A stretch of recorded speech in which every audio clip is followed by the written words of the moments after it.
بسم اللہ الرحمن الرحیم۔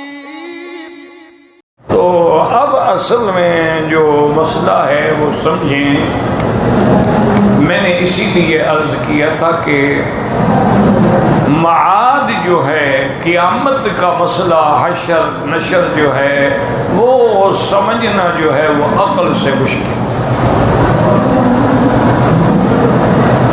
اس لیے تقریباً آپ یقین فرمائیں کہ قرآن پاک کی 68 سورتوں میں اللہ نے قیامت کا ذکر فرمایا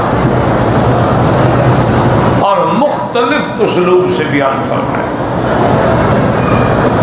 تو سب سے پہلی بات پلے باندھ لیں کہ یہ مسئلہ تب سمجھ آئے گا جب اللہ کے قرآن پہ، وحی پہ اور فرمان محمد مصطفیٰ صلی اللہ علیہ وسلم پہ ایمان ہوگا، پھر یہ مسئلہ سمجھ آئے، ورنہ یہ سمجھ نہیں آ سکتا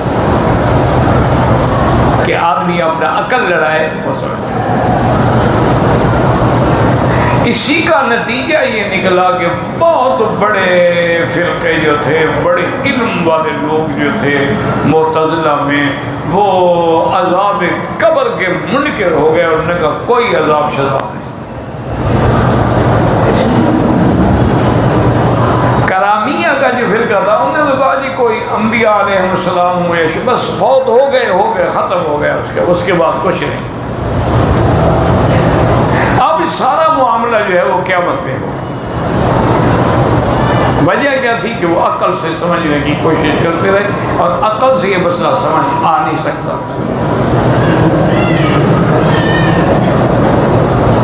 تو اس لیے اس کا آسان حل یہ ہے کہ انسان کسی جھگڑے میں نہ پڑے، اختلاف میں نہ پڑے، نہ یہ سماع موتا کے اور سنتے ہیں مردے یا نہیں سنتے ہیں، ان جھگڑوں میں بالکل نہ پڑو۔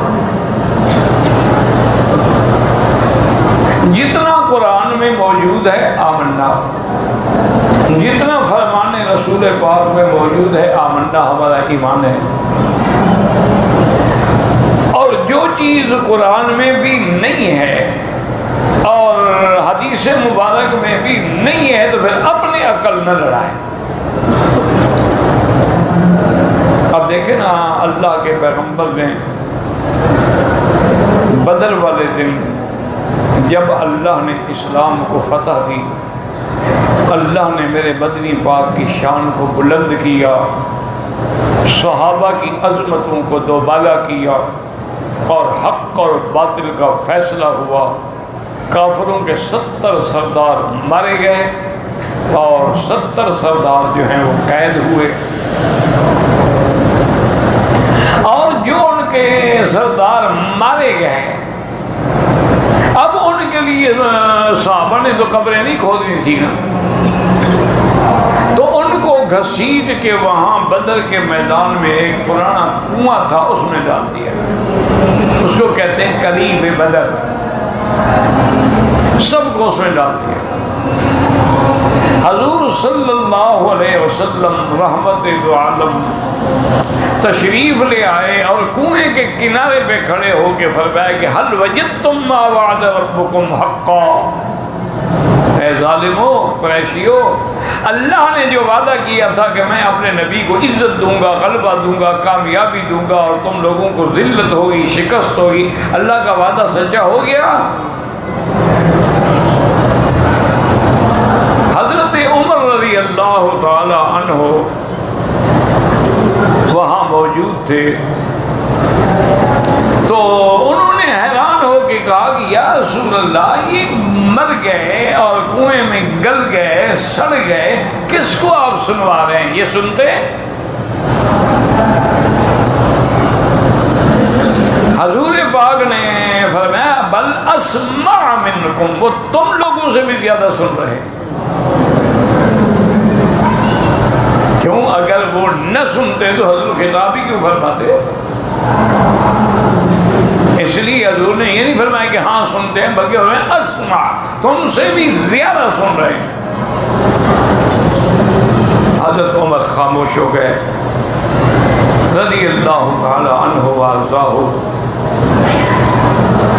اسی طرح حضور صلی اللہ علیہ وسلم نے اپنی امت کو سمجھایا کہ جب بھی تمہارا کسی قبرستان سے گزر ہو تو کہو السلام علیکم یا دار قوم مؤمنین انا انشاء اللہ بکم لاحقون انتم السابقون ونحن الاثر۔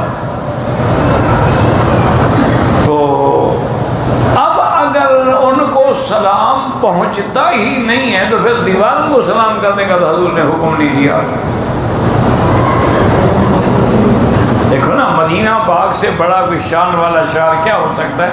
حضور نے کبھی حکم نہیں فرمایا کہ مدینہ پاک کے پہاڑوں پہ گزرو تو سلام کرو، یا مدینہ پاک کے کھجوروں پہ اور باغوں پہ گزرو تو سلام کرو، نہیں، ورنہ ہمارے لیے تو وہ پہاڑ ہی مقدس ہیں۔ لیکن یہاں حکم دیا کہ وہاں سلام کرو، اور سلام کا بھی وہی صیغہ ہو جو زندہ کے لیے ہوتا ہے، السلام علیکم۔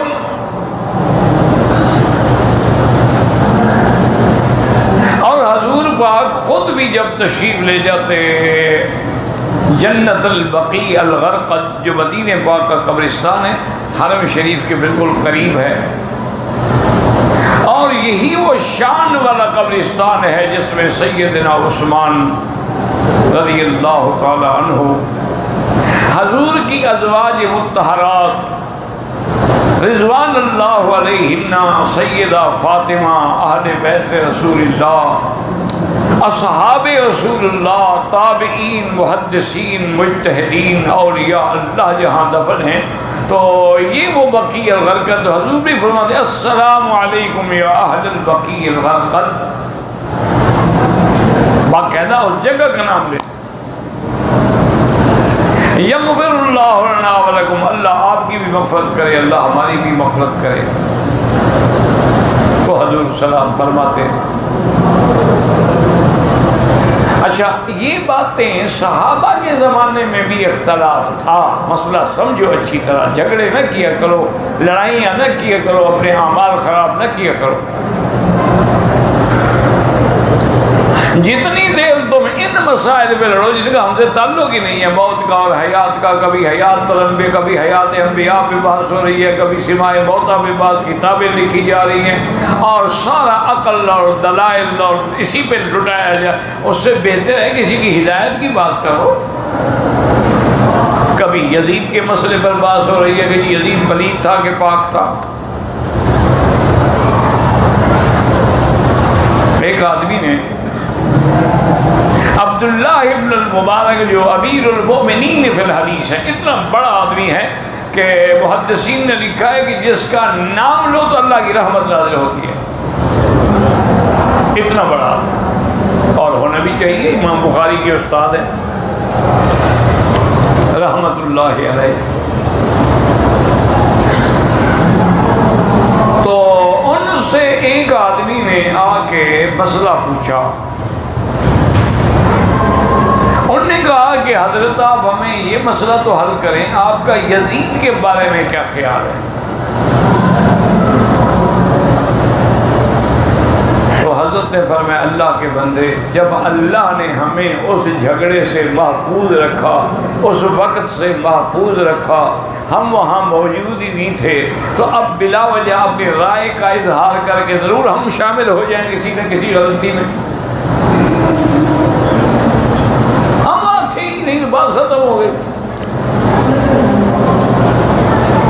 انہوں نے کہا ایسی باتیں کیوں کرتے ہو؟ اس لیے انہوں نے فرمایا کہ ایسی باتوں کا سوال ہی نہ کیا، اور نہ ہم سے تعلق ہے، نہ ہم سے قبر میں، نہ حشر میں، نہ قیامت میں سوال ہوگا کہ یزید کے بارے میں کیا کہتے ہو، تمہارا کیا عقیدہ تھا۔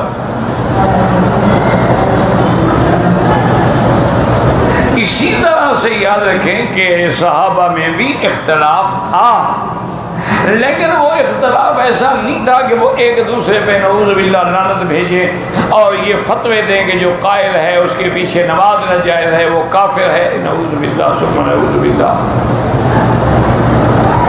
اختلاف تھا، اور بڑے بڑے مسائل میں اختلاف تھا۔